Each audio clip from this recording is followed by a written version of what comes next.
Hey guys, it's David and Shayna. We are interviewing Richard Arnott on January 19th at Shayna's house. I was born in County Cork, Ireland. In what town? I was born in Cork City, and I grew up in a town called Monkstown until I was 13, and then I moved to a town I call home, which is Carrigaline. What was your childhood like? It was good. I have 5 siblings, so there was 6 kids in the house, and I lived next door to my cousins, and they had 6 kids, and we lived in a very rural area, so we just had 12 of us used to do things, and my cousins were the same age as the 6 of us, so it was fun, a lot of fun. That's interesting. That sounds fun. Has your family ever come to visit you in Ireland? I mean, in America, sorry. Yes, they have. They've all been here at some stage since I came in 1984. They come to visit much more now than they used to. For the first 10 years, I only had my brother visit me. And then after that, my sisters have come, and my other brother had come to Boston. Have they ever considered moving here to America? No. They like living in Ireland. They like living where we grew up, and they have no desire to emigrate or come to Boston to live. They enjoy while they're here, but they like living in Ireland. Yeah. What made you want to move to America? Oh, that's a good question. I don't know. When I was 24 when I came to America, I had, like I said, grew up in Ireland. I worked in Ireland, and I decided I wanted to get more out of life than I had done, especially my schooling. And in Ireland at the time, once you left school, you could not go back to university. There's only 4 universities in the country, and it was for kids who left school at 18 and went straight to university, but you couldn't go back as a returning student like you could in the US. And so Christmas of '83, I met a friend of mine who I grew up with, and he had come to Boston to go back to college to become an architect.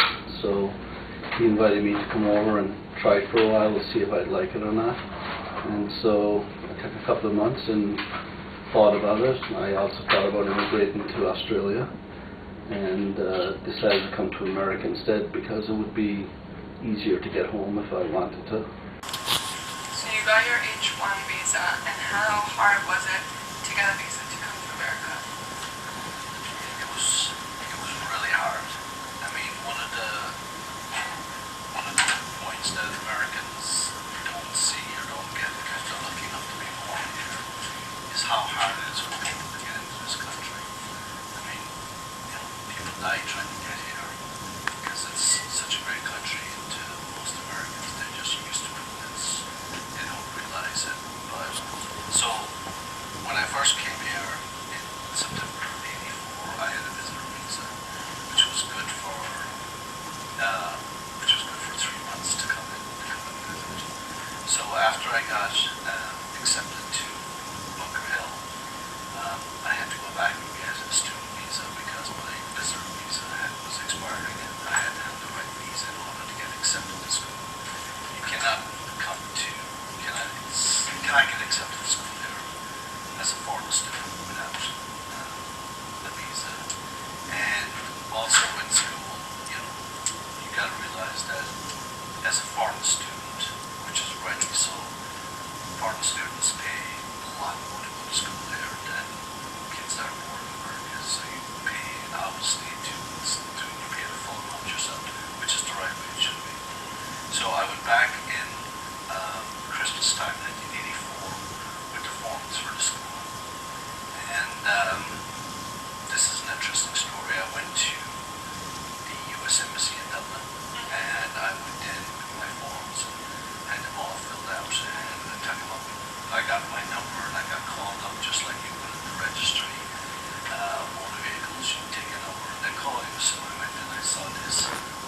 consulate official, and he said to me I didn't have enough paperwork. Now, the embassy was in Dublin, which for me was a 4-hour drive to get to the embassy. So he wasn't happy with the paperwork. He wanted more paperwork, which I didn't have, which was back in Cork. Yeah. So I said, okay, got all the paperwork that he had requested, and 2 days later I drove back to Dublin. It was just before Christmas. It was about 4 days before Christmas Day. And so I went in with the paperwork, saw the same official, and he looked at the paperwork and he said, I'm denying you the visa. Because he said, I don't believe that you're going to go to school. I think you're going to go over there and you're going to work and get lost in the system. We'll never see. He said, I'm denying you the visa. So I was obviously taken back, and I was like, well, no, I'm going to school. It shows that I'm accepted. He says, I don't believe it. So at that stage, I was supposed to go back to Boston at the beginning of January and start school. So I decided this wasn't going to happen. So I said, okay, I want to see your supervisor. So he said, well, my supervisor's in the U.S. for the holidays. And I said, well, can I see that person's supervisor? He said, no. She's also in the U.S. I said, okay, if I have to see the ambassador, I'm waiting to see someone, but I'm not leaving here without my visa just because you don't believe me. So he said, take a seat. So after about an hour, a woman came in and she said, please come to this room. So they took me into a room. This woman interviewed me, asked what I was doing, what I had done, why I was going back to school and everything else. And she looked at me, she said, okay, I believe you, I'll give you the visa. And she stamped my passport with the visa, which allowed me to come back to America and to begin school at Montreal. So you gotta realize a lot of people that come to America have to go through that. It is not easy to get into the U.S.